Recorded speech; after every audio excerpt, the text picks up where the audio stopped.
and welcome to Start Right Here, a podcast where we discuss breaking in, standing out, and the path to success in the beauty industry. I'm your host, Corinne Corbett, and I hope the conversations I have with my guests inspire you to forge a path of your own. Let's get started. Today, we're going to talk about another field that's related to beauty, and without it, the beauty industry would not be where it is today. We're going to talk about plastic surgery and its impact on our appearance. We're going to talk with Dr. Edward Dickerson, who has created a career making us look better. And we want to hear how he got his start in plastic surgery, because we don't often hear about Black plastic surgeons, but they're out there, and how he works and how he found success. So welcome, Dr. Dickerson. Thank you for having me. Can you give us a brief 30-second bio? I actually grew up in a little town in Westchester, New York called Peekskill. Matriculated through high school. After that, attended an HBCU that's been in my family for over 6 generations, West Virginia State College. Now, for those guys who don't know that was your Hidden Figures and the first Black NBA basketball player, West Virginia State College. From there, I went to medical school at Morehouse School of Medicine via an ROTC route, where I was able to go paid for by the Army. And after that, that's where I kind of formulated where I was going to go next. So after Morehouse, I did my training at Brooke Army Medical Center, ultimately did my head and neck surgery, which most people know as an ear, nose, and throat doctor. And then from there, I got more experience to do facial plastic and reconstruction. Ultimately wound up continuing in my military career at Fort Bragg, North Carolina, home of the 82nd Airborne. And then essentially wound up being chief of surgery, finishing up a great military career, coming out into private practice in Fayetteville, North Carolina, where essentially I'm the medical director of my facility. I'm really interested in this because it's fascinating to hear about your Army experience. I want to get into that. But was plastic surgery a destination or a detour? I think it was a little bit of a rerouting, just like on the on your MapQuest. The first thing we decide is whether or not we're going to be a surgeon or a non-surgeon. And so I thought I was going to be a heart doctor at first. And then I was like, no, I don't like this. Then I thought I was going to be a heart surgeon. And I don't like this either. And then all of a sudden is the ear, nose, and throat, or the head and neck had everything from taking care of folks literally right out of the womb all the way up into the grave. And it had different specialties with that.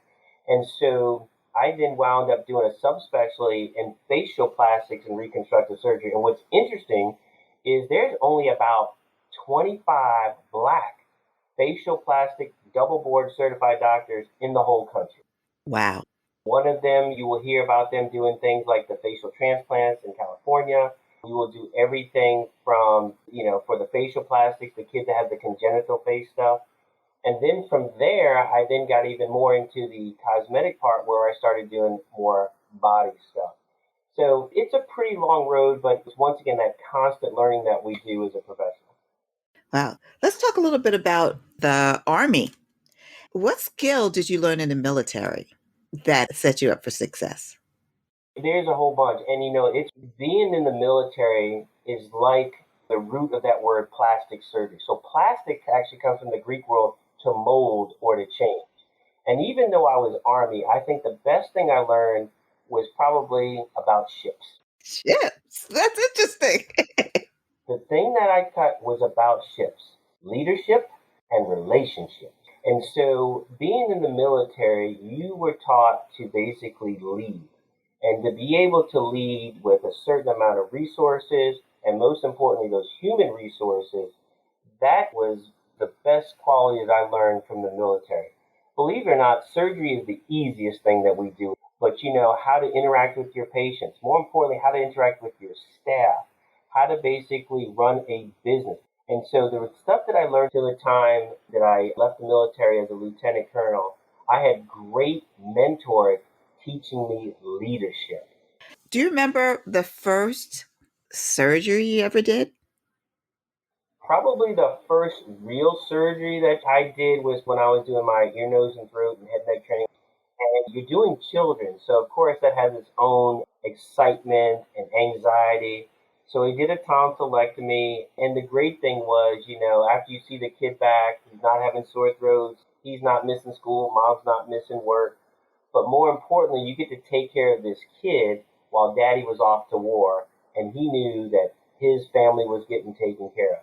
So, the service part of what I did as a military officer was a big deal. That's the family business, if you will. We are a service family. And I will tell you, there is nothing that beats the opportunity to once again be an impactful to not only leadership, but leadership for a bigger mission, and of course for our great country. Yeah, that's fabulous. After leaving the Army, you started your own practice. What made you start it? And then what do you like about being on your own after being in the Army? Being in the Army is the largest corporation there is.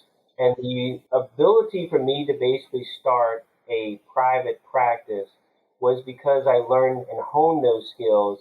And so I was able to take those skills of leadership and multitasking and to be able to start a practice very small. I mean, literally with me and two other individuals. And from there, it just kept growing and growing. So I did a little head and neck surgery, ENT. I had right next door my med spa, and I was doing my Botox and my fillers.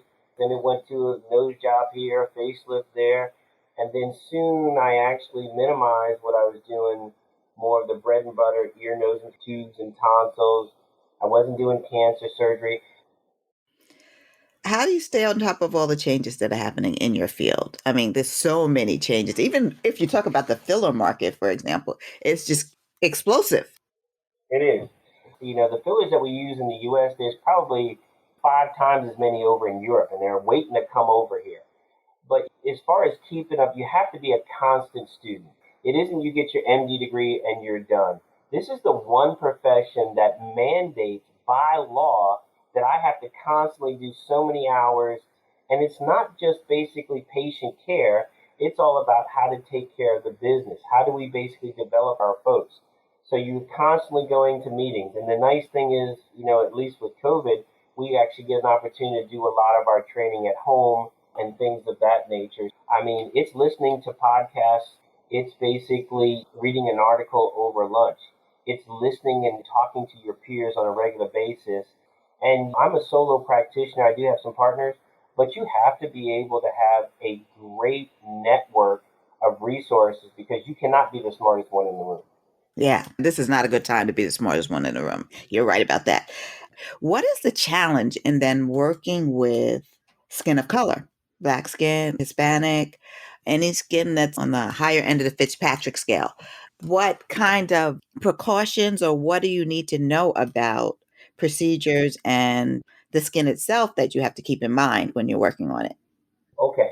So for our listeners here, you said something called the Fitzpatrick Scale. So I'm going to break that down for our listeners. So the next time they read this in an article, especially an article of beauty, they have a really nice reference. I want you to think, ladies and gentlemen, the Fitzpatrick Scale is flavors of ice cream. And number 1 is going to be vanilla. And number 6 is going to be dark chocolate. I am about a Fitzpatrick 3 or 4. I'm like a dulce caramel, if you will. Our lovely host is somewhere around a 4 to 5. But it's not just what we see, it's also how it reacts to the sun. So most of us in my complexion or more will actually react to the sun of tanning. The number 1, which is now your very fair-skinned Caucasian with red hair, if they go under a light bulb, they'll get a sunburn. So that's part of the Fitzpatrick Scale over the 6. So when we talk about the skin of color, we're really talking about everything past 3. So 1 and 2 are your Caucasians, or you're very fair skinned, got a little bit of color, but then the flavors start to get a little richer and darker, 3 through 6.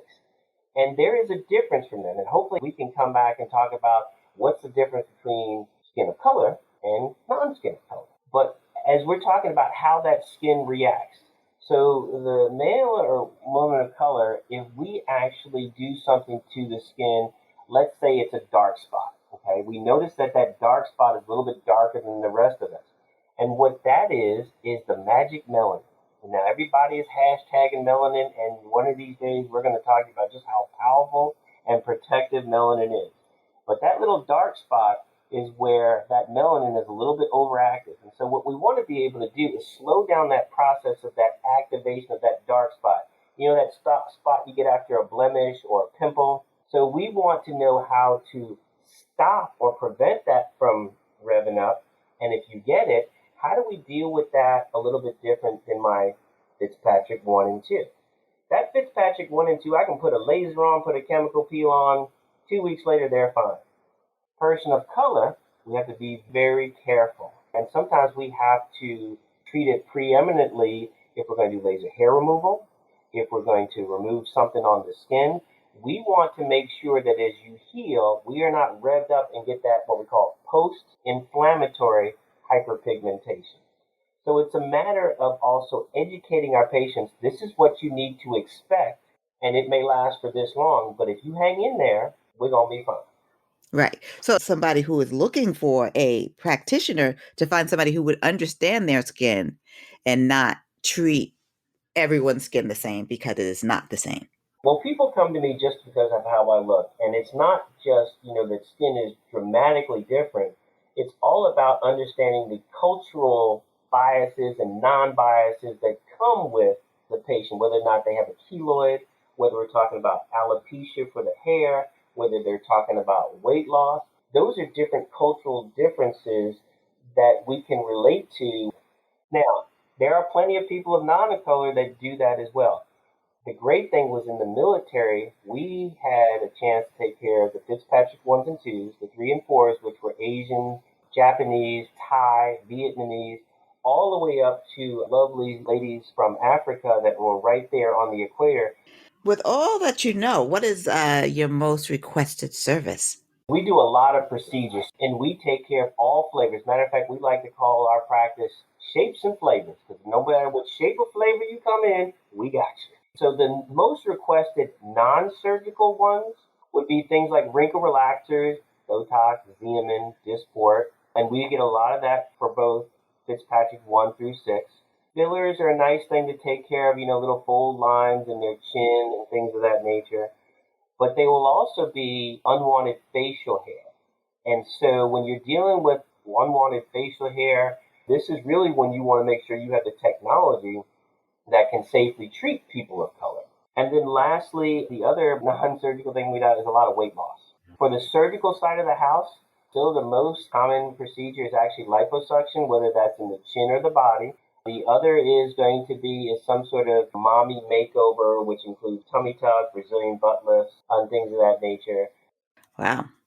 Do you have dedicated days that you do surgery and other days that you're seeing patients? Because that sounds like a lot to manage.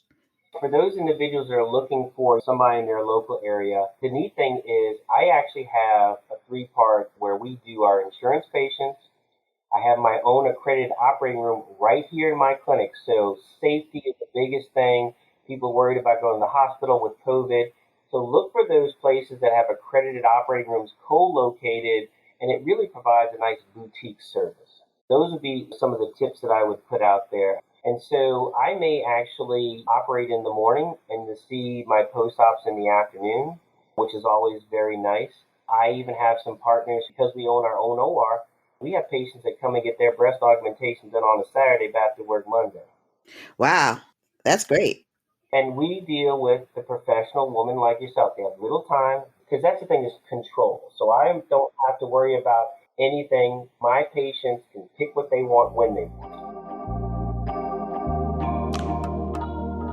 Start Right Here is brought to you by Biz Camp, where we equip and inspire the next generation of industry leaders. Head over to our website, beautybizcamp.com, for more information and sign up for our mailing list so you can stay in the know about our upcoming programming. I want to get into fillers a little bit more. The phrase "black don't crack" is true, but there are some caveats. Can you speak to that? So the way that I like to talk to that, black don't crack, but it'll bend a little bit. And explain that a little further. First of all, why does black don't crack? And that's the melanin. Now, you can also take our Latino counterparts. You can go to church and look in that pew, and that 80-year-old woman looks like she's about 40, and all we're doing is trying to hate on them right in the middle of church. Shame on us. But I do think that, of course, the melanin is actually protecting them. And so we're protecting ourselves from pollution and the sun. And a lot of this is genetic. And so that's what protects us. The other thing is what's happening in the aging process, no matter what's going on. And when we talk about what to do for the woman of color, it isn't about dealing with the skin so much, but the problem is going to be those supporting structures. In my world, fat is good in the face. If you look at your kids, we actually have that nice layer of insulation of fat. But as we mature, we start losing some fat right below our cheeks, and we get a little deflated. We lose a little bit in that line that comes off of our nose to the corner of the mouth, and we start seeing these smile lines that nobody's smiling about. And then we start losing a little fat in our temple area. So what we want to be able to do is we want to put a little bit of that thin layer of fat. And what we're trying to do is really trying to take these depressions or shadows and stop making them lowlights, but making them highlights. And so if we look at our pictures in high school, you're going to see more light bouncing off of our head. We get over 40, all of a sudden those valleys start to attract light. And for my people of color, this is what really bugs them. They talk about, I got these dark circles under my eyes. And what happens is, it is not a skin problem, it's a volume problem. Now, you guys can't see me, but essentially, I want everybody to take out their mirrors, that means their cell phones, and I want you to basically get the selfie ready for you. And what you're going to do is you're going to hold your cell phone, and you're going to close one of your eyes, and you're going to push right on top of your eyelid. And I want you to watch the response that you see underneath this eyelid. You're going to see a little poochy fat pad. All of us of color have this because of the way our eyes sit a little bit further in the back of our head. And by putting a little filler right in here will give us a little push-up bra and help camouflage that little shadow, if you will. And so fillers are about bringing volume back. Ladies, you can think of this product as all of a sudden you stand in front of a mirror naked, then you put on a push-up bra. Fillers are like giving your face a little push-up bra. That's a great explanation, because when I was a beauty director at Essence, we used to have these all time Inc. meetings. Somebody from one of the filler companies came, and they did not know how to talk to me about fillers because they didn't think that my audience would be interested. And I had to explain that black doesn't crack, it does sag. I mean, it does do some other things. That's right. Gravity is a bad man. Yes. I love that you're able to explain it. And companies have hip to it because now they put black people in their commercials and in their ads. We made them. We of the experts to say, look, I have all flavors of ice cream that work for me and roll up in here. You can't just keep giving me vanilla and French vanilla. I need some Rocky Road. I need some peanut butter swirl. And so let me give you even better when it comes to fillers for the woman of color. It is actually the most requested things that we do non-surgical, which include wrinkle relaxers. And let me break that down. Okay, guys, let's go back to your selfie pictures. When you're looking at your phone, I want you guys to basically look from the eyes and above. And so essentially, what they do is when they lift their brow up, they're going to see some horizontal lines. When they make their angry face, they're going to get these vertical lines in between the brows. And then when they smile real hard, you're going to get those crow's feet. Those are wrinkles of animation. That's what you use Botox and wrinkle blockers for, okay? From the eyes down, you will see the lines of the nasolabial fold, which is the line underneath there. From the eyes down, you don't use wrinkle relaxers, you use wrinkle fillers. So when people say, I need Botox around my mouth, I'm like, no. You need a filler from below your eyes. You need a wrinkle relaxer above your eyes. And so the great thing about that is a way for my audience of color to test the water. There's no cutting, there's no downtime, and even when we do fillers, we can put that mask over there done. And I got to tell you, the hottest filler that we do is the liquid rhinoplasty, the non-surgical nose job we can do in about 5 minutes.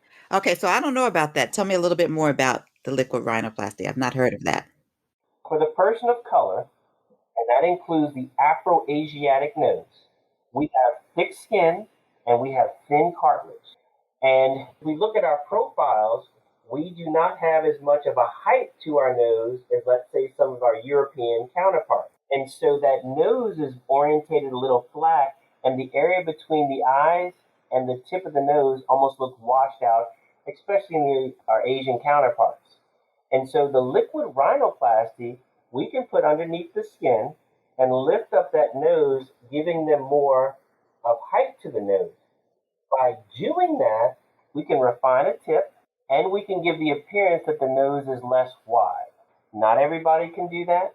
I would look for somebody that has some experience with the liquid rhinoplasty, but it allows you to test drive before you would consider even getting a surgical option. So you'd be surprised the minimally and non-invasive things that we can do before even you can test drive your surgery beforehand. No, I think that's a great idea for people that are interested in rhinoplasty, but also to know that technology and procedures continue to evolve in this way. Let's talk about building a strong team to work with you. What do you look for, and how do you assess potential hires or partners that you're going to work with? Once again, it's leadership, and leadership starts who's ever writing the checks. And it starts there and it stops there. And this takes, an opportunity for you to start looking at other leaders, going to courses on leadership. Leadership is the most important part of those things. So you don't have to know it all, but you have to be smart enough to know what your strengths and weaknesses are, and how do you hire somebody or get somebody that'll basically maximize the opportunities and threats for you. So the first thing you need is a mirror, and you need a whiteboard to say, this is what I'm good at, this is what I'm terrible at. And you need to be real with yourself. I think the other thing is you need to kind of figure out, as my friend Monty Harris, who was one of my mentors as a black facial plastic surgeon, he said, Ed, you do nothing, but who are you and what do you want to be? And so when you're developing those things, you got to have some core values. And so my company is based on expert service, an unpolluted environment, supporting the team, self-improvement leading to financial success for everybody, making sure you execute what you need to execute so you can execute what you want to execute, and you must be loyal to the organization and the mission. That's how we reward people. That's how we discipline people. Those 5 things. It's pretty easy, and you have to keep it simple. The other thing, docs one-on-one is make sure your ship is right. And that first relationship is with the one who you pray to. So for me, that's one of my core values. Your next ship is the one who you live with and or marry, because those 2 relationships will guide how you actually function during the day. I've been blessed to be married almost 30 years to my wife, who's also a physician, OBGYN, and that is probably my biggest asset because I have peace in my house. So if I got peace in my house, I like coming to work, but I love coming home. There are so many resources out there with technology and the internet. Before, we would have to stumble or beg somebody to be your mentor. Right now, you can basically ask Google, YouTube, I want to learn about what's the best hiring practice. Mm-hmm. And my administrator, Janet Little, now lets me to do my job. The only thing that I should do is the things that nobody else can do, which is being the surgeon, develop the relationship with the patient. Everything else she can handle. And she wants to do everything that I don't want to do. And what that does for a leader, now you get the opportunity to not work in your practice, you get the opportunity to work on your practice. Yeah, that's critical. Develop a vision and a mission and some goals. Those are great tips. You mentioned mentorship. Who mentored you in plastic surgery? And do you have young Black physicians approaching you asking for mentorship? So the first question, who mentored me in plastic surgery or in medicine? very fortunate to have generational favor. My name is Edward the Fourth. Okay. Edward Sr. was actually one of the first black pharmacists in Charleston, West Virginia, during a time, of course, segregation. So I always had that in my household. I had great leadership from my grandfather and my father. So I did not have to look outside my house. Very blessed. Once again, I call it generational favor. It's not lucky. Good Lord has smiled upon me and my family.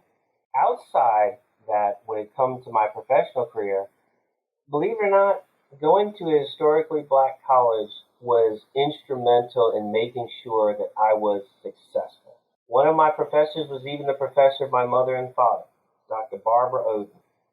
Shout out to Dr. Barbara Oden in West Virginia State College.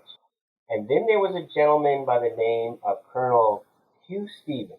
He made sure that my military career was basically going down a path, and she made sure my medical career, and those two ran parallel. But it was these individuals who knew my parents and literally could call them and let them know if Buddy was acting up, because I'm not Edward or Doctor, I'm Buddy.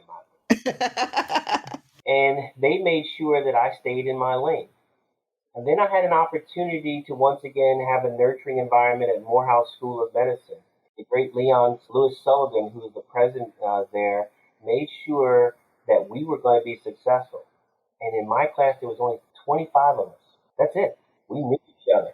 And it was diversified, but once again, it was to basically build this physician of color, whatever specialty, to go out there and basically change the culture. And not just the black culture, but every culture. And then it was, once again, my move towards leaders. And they didn't necessarily have to be medical ones.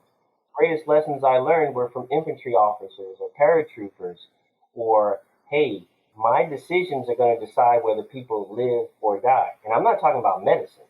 I'm talking about going to war. That sense of discipline and timeliness basically allowed me to make better decisions as a clinician. Now, for those out there who are looking, when you call me, I'm not going to tell you about how to do a rhinoplasty or facelift. I want to talk to you about life, just like my mentors did. Hey, what are you going to do when? Are you prepared for? How do you pick a wife, a significant other? These are things that not everybody had that generational favor for. And once again, if you get your ships right, you're going to be fine. Yeah, that is such a great tip. Reach out to it. We want to text you. We want to talk to you because we actually have people now that actually we can see that we can aspire to be. So if someone wanted to follow in your footsteps, what advice would you give them? So you want to take a little bit of Dr. D, Dr. M, Dr. Q, Dr. B, and you want to figure out how we let that, like say, marinate. There's some docs that I look to just because, you know what, I really like the way that guy wears that suit. Or, hey, I really like how he articulates in the spoken word or the written word. So you try to get a little bit of that. It is a lifestyle. This has to be right below your relationship with your God and your significant other. It's number 3, and that's it. And you have to be willing to have some serious sacrifice, and you've got to have what's called delayed gratification. You are not getting it. I'm going to help you out right now. You are not making $400,000 or $500,000 coming out of school. The only thing that you got that's $400,000 or $500,000 is debt. So you have to be a good steward of your money, and that's actually making good decisions. This is great advice and a reality check for so many, because often we pick things thinking that we're going to get immediate satisfaction. Yeah, this is not for everybody. All my children are not going to be physicians because they've actually seen it. When I was in medical school, you were broke. When we were in training, you were so hungry, you would order food for patients that could not eat because they were going to surgery in the morning. And when that tray comes, you're like, oh, y'all ain't going to eat that? Okay, all the fellas here. And see, people don't understand that this is what it takes. It takes you sleeping in your study room. And guess what? Sleep is optional. You can't tell your professor, well, I didn't know. They said, did you go to sleep? Well, I don't want to hear it. You got 3 answers. Yes, sir. No, sir, it's my fault, sir. And in a military education, you have to really put yourself in a truly subordinate self. And you can't be, well, you can't talk to me like that. Oh, yeah, they can. Because they got something that you want. And you've got to be willing, sort of breaking the law, to make sure that you earn it and take it. And the only way that you can do that is you have to be in constant study. Nobody likes a part-time plastic surgeon or anything else. Now, let's move on to our fast track questions. What was the first grooming or fragrance product you ever purchased? High karate aftershave. High karate! I love it! This is the part that just kind of like brings back memories. So the younger people won't know it. Look it up, folks. What was the latest grooming or fragrance product you tried? The latest one I tried, and it was with the help of my son, I actually like the Cantu hair stuff. What is the grooming advice that you live by or leave alone? I am not a car guy. I could care less about cars. I like a nice suit. I like a well-trimmed hat. And you will not go to a mechanic if he got 6 of his own cars blocks in his front yard. So with an aesthetic surgeon, and I'll talk a little bit between a plastic surgeon and a cosmetic surgeon, but for an aesthetic surgeon, if you look like you know what you're doing, people don't ask you too many questions. But you can't be rolling up here, with a dirty white coat. My grandmother said if you're not wearing a tie, you're not a real doctor anyhow. But that is your personality. Now, not everybody's like that. I've got friends who their mantra is scrubs, nicely monogrammed, they're comfortable, it's their thing. But my people, when they see me, they want to know, Dr. D, let me check out your cufflinks. Okay, what kind of socks you got on? But that's what makes me feel good. There is a mantra in my office on the wall. If you are confident, you are beautiful. I love that. For me, a nice suit, a fresh tie, a fresh cut, some nice cufflinks, that's what makes me feel confident. Now, I could be 20, 30 pounds overweight, but I'm confident in how I'm feeling. And I think that's the same thing for my patient. When people come in, you may see something that's obvious, but that's not what's important to them. So I usually tell them, how can I make you a little bit more confident when you're at your Zoom meeting and you're looking at yourself? How can you feel more confident when you're walking past the mirror?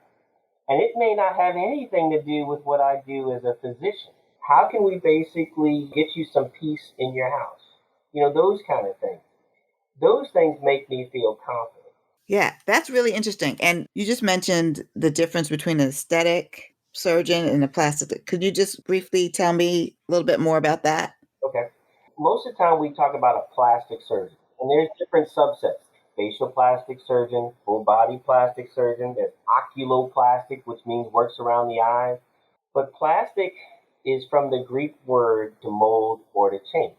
Then we have reconstructive. So the normal, when you hear plastic and reconstructive surgeon, that means they have training in elective or cosmetic, and they also have training in reconstructive. The same guy that will basically do your facelift is the same guy like me that calls when they get a gunshot to the face. The aesthetic surgeon is kind of one that actually focuses more on the cosmetic side of the house. And you may see somebody that is a cosmetic surgeon, which means they do all the elective aesthetic things, but they don't necessarily do any more of the reconstructive, putting it back together. So some of us are going to be trained in facial plastics and reconstruction, but my practice now is actually honed to more of the aesthetic side. Same thing with full body plastic surgeons. There may be a plastic surgeon who, has been trained to remove breast tissue from cancer and reconstruct it. He may do that on Monday. On Tuesday, he may just do a breast augmentation or a breast lift. And then you have some surgeons that don't do any training in reconstructive and just do the cosmetic part, where their education and their expertise is strictly elective or aesthetics procedures. I think that makes a lot of sense, and that's very helpful for those who are listening. When you're looking for a surgeon, know whether you want something that's reconstructive based or aesthetic based, and then choose the professional accordingly, kind of like weigh the odds of all of these specialties to figure out which way you want to go. I would always tell the patient out there who's looking for something done, whether it's to take a mole off, to fix a skin cancer, to do a little snatching with a tummy tuck mommy makeover, is interview your surgeon. Interview them. I like when people do check on me because one is I feel that they're putting skin in the game, they're investing in their time, and more importantly, a lot of their questions or concerns get answered before we actually have our first date. And now, most of us, including myself, your first date is with my nurse or myself virtually. And I think that has been fantastic for us because now the patient is not have to start playing a game on visiting turf. They're on their home court. I'm actually a visitor in their house. They are much more comfortable with the dog barking and the kids running around, and they're much more relaxed. And that interaction, although it's not in person, is a great, as we say, first date. Right. This has been fantastic and really, really enlightening in terms of the nuances of what you do. And not only as a profession, but for listeners who are interested. And, lots of people are interested and don't want to say they're interested in some procedures and augmentations like fillers. But now you have a little like working cheat sheet that Dr. Dickerson has given us that you'll be able to put to work. So I can't thank you enough for joining me today. And I'm excited about what the future holds for the way that aesthetic and cosmetic surgery is impacting BIPOC community. Thank you, Corinne, for having me. And hey, you stay confident so you can stay beautiful too. Thank you. That's our show for today. Remember that there's more than one way to the top, and the most important step is the first one. So start right here.